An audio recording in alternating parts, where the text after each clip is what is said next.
见得是来自于国小，而是来自于社会层面的，曾经参与过的各小学的小朋友，都一直在问说啊，我们的贵单位的夏令营几时要办？一个活动，当你办到还没有要办的时候，当家长都想要问说几时要办的时候，那个活动呢就表示呢，真的就是越来越成功。我们不能说非常成功，就是越来越成功哦。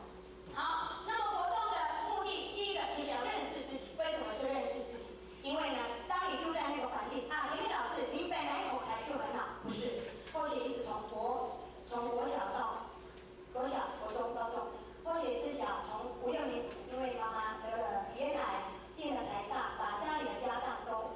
耗尽了。所以呢，本来是真的可以请长工啊，到最后听老一辈在讲哦，就整个呢家里的家当几乎可以变卖的都变卖，因为那时候没有健保，所以呢花费了100多万。那造就了后学从小就有一种很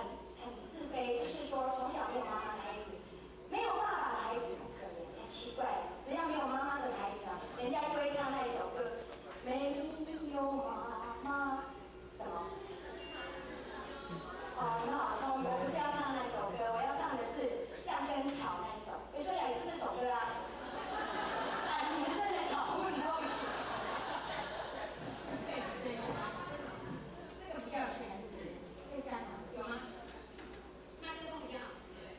那所以呢，在活动里面可以把你带出来，一个讲师他会把你的心灵打破，把你的沉闷打破。所以呢，后学非常感恩，我去到彰化2学那一堂课里面，虽然后学只有写到2个舞步，就是当我同在一起。其实整堂课2个钟头，那个讲师讲的那么快，我们的头脑又没有那么快，所以呢，当我同在一起，还有一个就是南海姑娘，我只会记得那个步伐，然后讲师说你要大声点，我就记得这2个步伐。不过后来呢，就这样的心灵上的创伤呢，真的有调整过来哦。然后最后呢，我们要相互认识。营造气氛，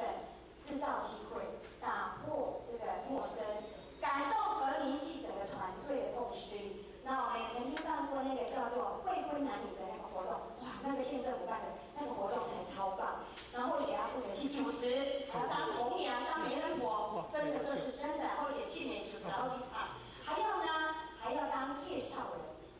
这个就是这个整个婚礼的策划。那后姐主持婚礼的话，很不价不毛，就是因为我们是道化家庭，所以呢，或许有要求我们在主持的典礼，当然年轻人有很嗨，像前不久这个12月份的年底那一